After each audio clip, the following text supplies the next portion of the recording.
There's a problem in healthcare right now, and I think it's an amplified version of really the collective nervous system activation that our entire society is experiencing. It's frustrating to see a profession that you've loved, I'm going to cry now, and have felt called to disintegrate because of poor work environments. We're struggling. It's a time of,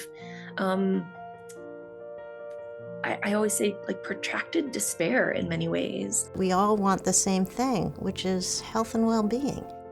If you're not taking care of your workforce, you will never have compassionate care.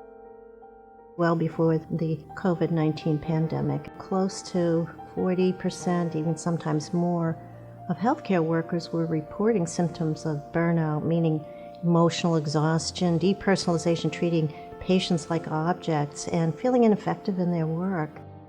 To see committed, caring, compassionate health professionals and other health workers leave because they cannot behave in ways that they think are ethical and morally right and compassionate, that is really heartbreaking. Our staff would say, I need more help, we need more help, we need more resources around wellness. And we would throw things at them honestly. We would send EAP to them. We would have counselors. We would have open hours. We would do all these things. We did some baseline surveys of the leaders, and they found out that they weren't all necessarily on the same page with regard to whether or not they understood what health workers really needed.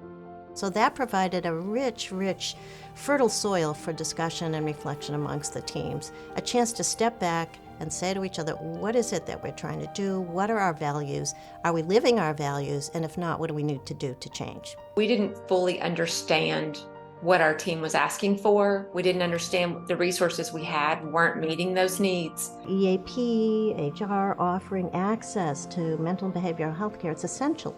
But it's treating something after it has emerged rather than trying to get at the roots of the problem, which are really organizational, systemic, if not societal. So we created the Healing Healthcare Initiative. We began by looking at what are the frameworks are there? How do you create an organizational culture that's actually based on compassion that will enable people to provide the kind of care they want to provide, which is compassionate, equitable, safe, and effective. Those are the 4 key pieces that we all want to do. We found the Healing Healthcare Initiative opportunity truly at the perfect time because the program's focus on leadership and organizational change was really what we were ready for and where we were at. And the offer to have the experts help us do that was just amazing. And it really emerged from this work that we were exploring on the impact of trauma and caring for traumatized patients on both the patients, populations, and the healthcare workforce.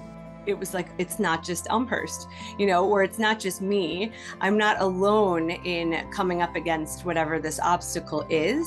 And then just, amazing having all of these minds that are so dedicated to healing healthcare.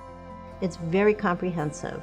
The key principles include psychological and physical safety, trust and trustworthiness, diversity and equity, inclusion, voice, and choice, meaning being included in the decisions that are going to affect how we do our work, team cohesiveness and collaboration, and mental health and well-being.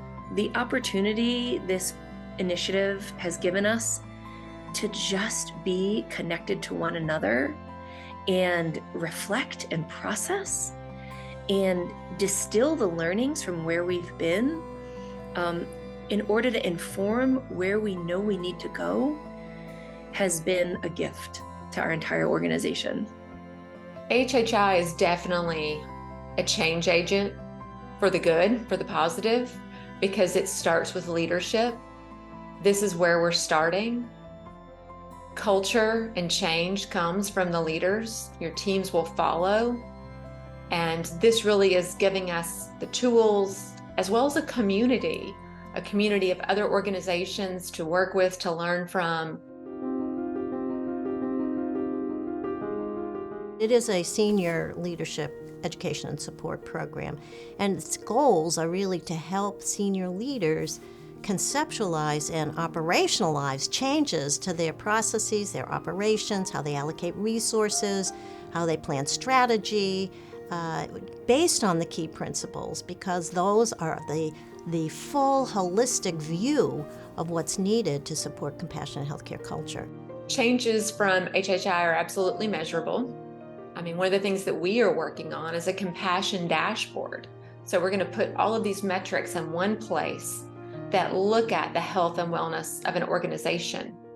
And that's one of the first things that we've learned from HHI are, what are those metrics and how do we want to look at them? Are we looking at turnover? Are we looking at our staff, our employee engagement scores? HHI is really a framework that really will have a profound effect, I think, on the future of healthcare in our society.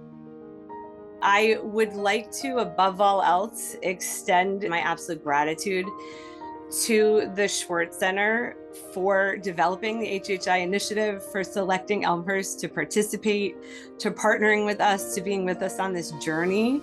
I don't think we would have known where to start without the HHI initiative as an institution.